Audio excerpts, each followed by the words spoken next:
And most importantly, there are no gingers in either band, which means they don't have an emo Dave Mustaine.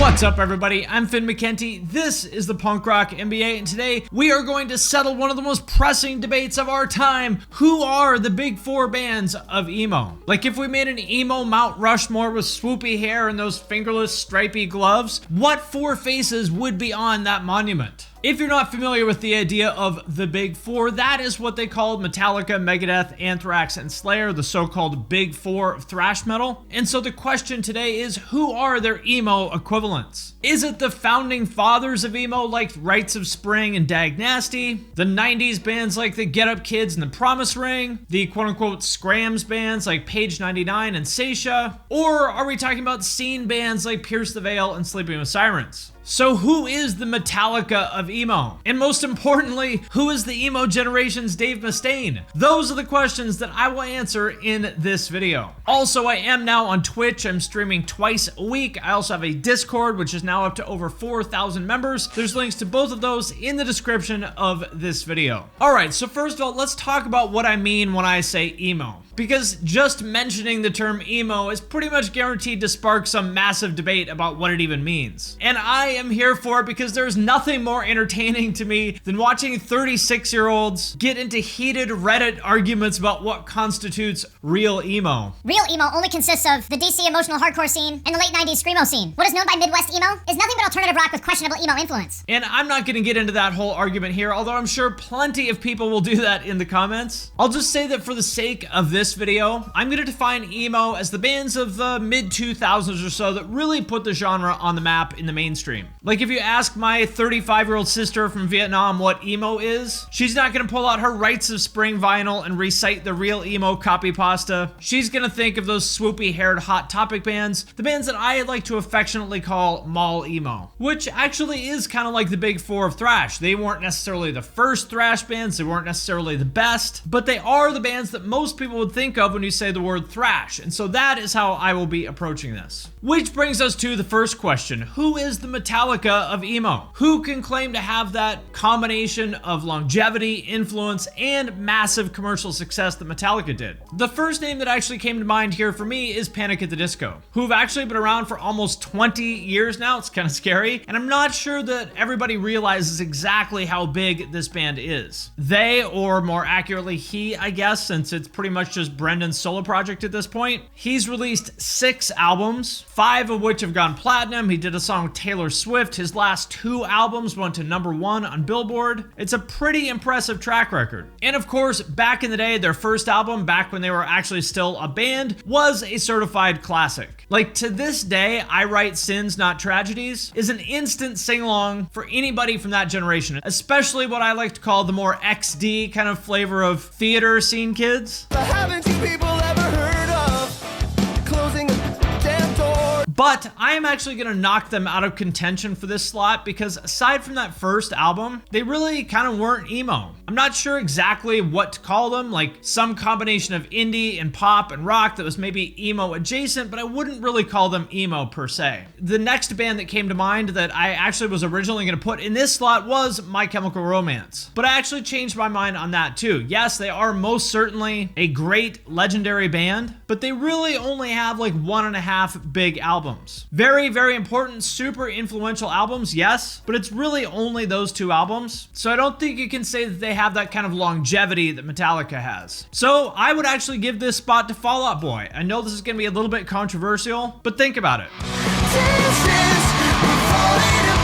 I think we would all agree that they were one of the foundational bands that put that Hot Topic style of emo on the map back in the early to mid 2000s. They've been around for 20 years now with 4 platinum albums, and they've made the transition from being this underground DIY band to a certified, legitimate mainstream band, just like Metallica did. I mean, to the point where would any of us really be surprised if they announced that Fall Out Boy was playing the Super Bowl next year? Pete Wentz was in all kinds of celebrity gossip headlines back in the day. Like I always mentioned, he was even on the cover of J14. Him and Patrick were guest judges on American Idol. So we heard him rehearse a medley of rock hits, which also included one of ours, which is crazy.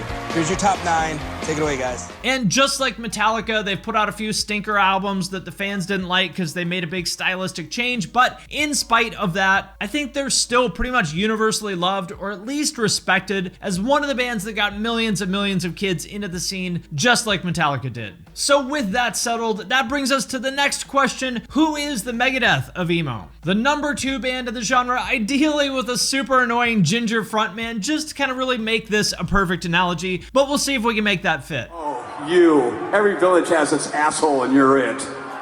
See, that's what happens when cousins fuck. One name that came up a lot when I mentioned this on Twitter was Jimmy Eat World, and I get it because they definitely had some massive hits back in the day, and they're a great band, but to me, they're kind of not really emo. I would say they're more like emo adjacent rock, kind of like Weezer. It just takes some time, little girl, you're in a little out the ride. Everything will be just fine. I was never super into emo, but my friends and roommate were very, very deep into the 90s emo scene. And I actually did see Jimmy Eat World play to literally like 6 people in Cleveland in, I think, 1999. But as far as I can recall, they were really never part of the conversation when people brought up emo back then. Dashboard Confessional and Hawthorne Heights are 2 other names that came up a lot, and I would say those are both pretty good choices. They both have roots in the legit DIY, emo, and hardcore scene, and then kind of rose up from that into some degree of mainstream success. I thought it was really cool to see Chris Carrabba go from playing in Further Seems Forever on that one VHS compilation that I can't remember the name of right now, the South Florida comp thing. And then a couple years later, he's got a song on the Spider-Man soundtrack. Vindicated, I am selfish, I am wrong.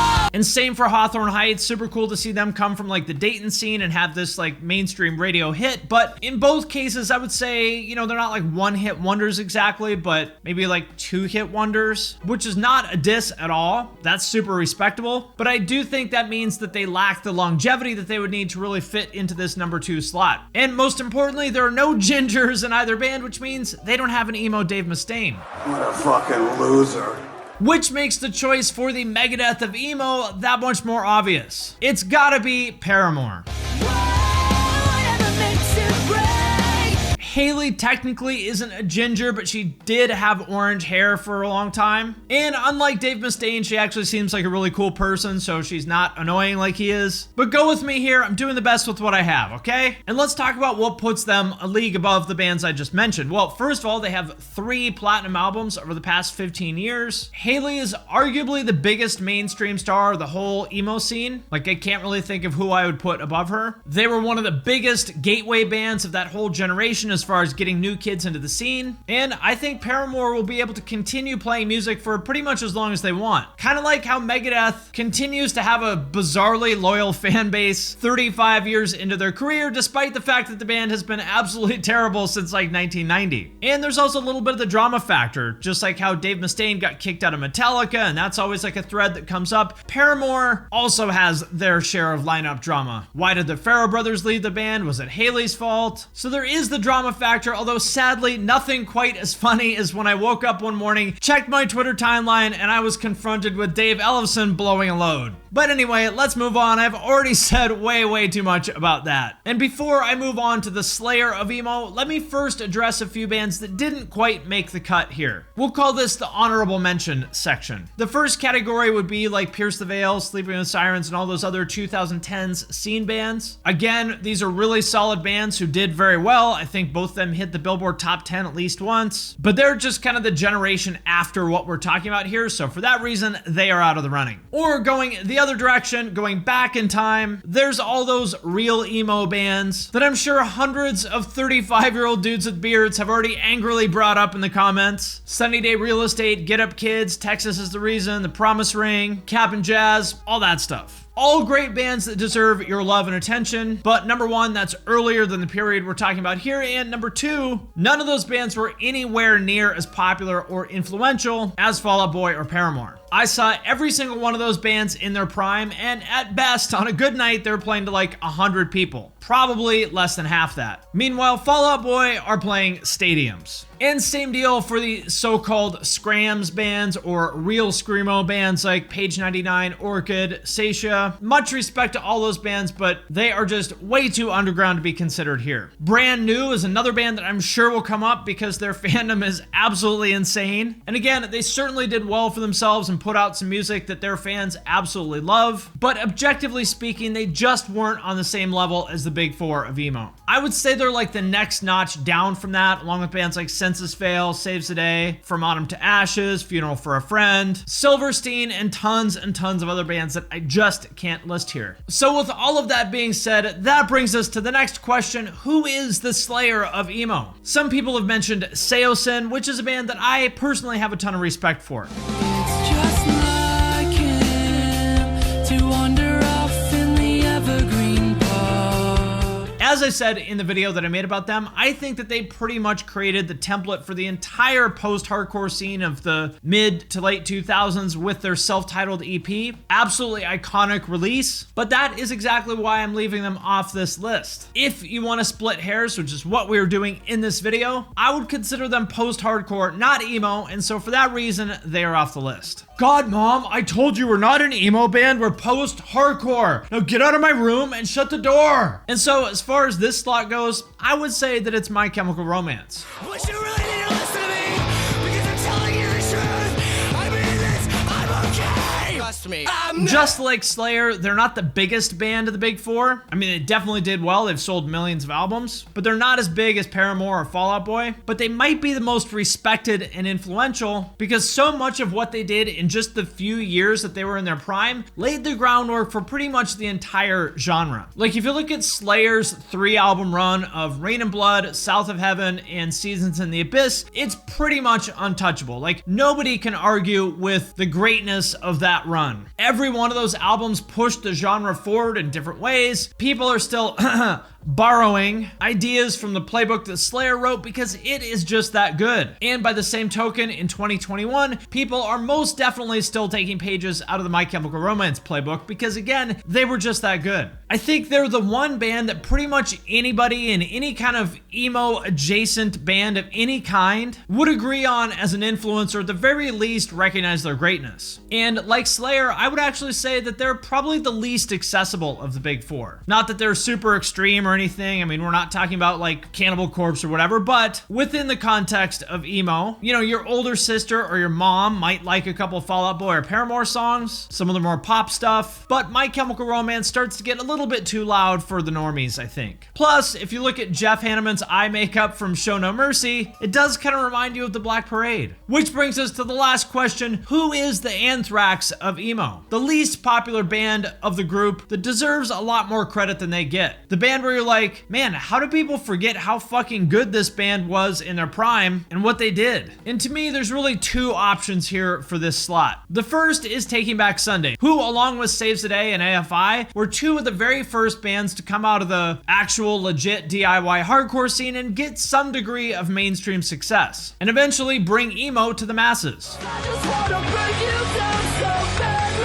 When I step over everything you say, I just Because remember, Taking Back Sunday came out in early 2002 when it was basically unheard of for music with screaming on it to get into mainstream radio, and they were among the very first bands to do that. Maybe even like the first? I don't know. I'd have to look at that, but very early any way you want to look at it. For better or worse, they were also the band that really helped put Victory Records onto the map in the mainstream sense, the label that would go on to give us Hawthorne Heights and A Day to Remember among countless other artists. They're really what took Victory from being a hardcore label to a mainstream rock label. Thursday was part of that too, but point is that Taking Back Sunday were a very important band. And I do think that people kind of know that. Like, I mean, everybody knows who Taking Back Sunday is, but at the same time, I do feel like they kind of don't get credit for all that. And so if you had them on your big four of emo, I certainly wouldn't disagree with that at all. I think that's a totally valid call to make. However, I am going to give this spot to The Used.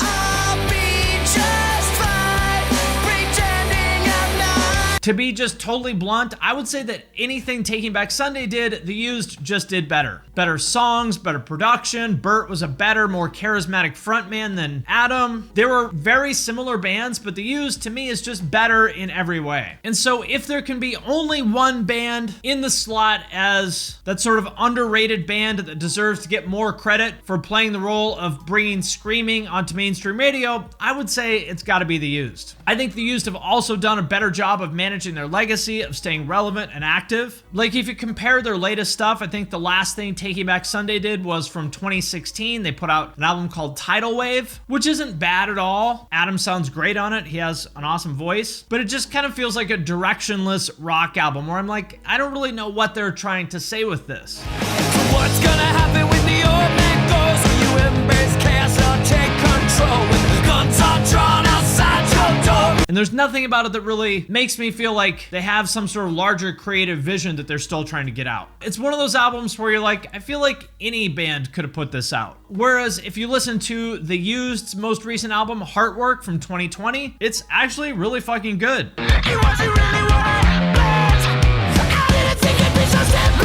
They've got features from Mark Hoppus, Jason Butler of Let Live, Caleb Shomo from Beartooth. By comparison to Taking Back Sunday, it still sounds very like fresh and new and interesting. Like they're still trying new things and like they still have a lot to say creatively. And so for that reason, I would give this spot to The Used. I'm taking! All right, my friends, that does it for this video on the Big Four of Emo. Let me know in the comments who you would put in your Big Four of Emo and why. Before I let you go, I wanted to mention that I am on Twitch. I'm streaming twice a week on Tuesdays and Thursdays. Also, if you haven't joined the Discord, we're up to over 4,000 members now. It's pretty awesome. There's links to both of those things in the description of this video. And also, as always, I want to thank all my patrons. It is because of your support that I'm able to do this channel in the first place, so I'm sincerely grateful. Patrons get every one of my podcasts a week early. There's members only channels in the Discord that I'm super active in. I do Q&As, I do giveaways. If you want me to review your music or artwork or anything else, there's a way to do that. So if you want to check out the Discord, just hit the link in the description of this video. And with that, I'm going to sign off for now, but I will see you next time.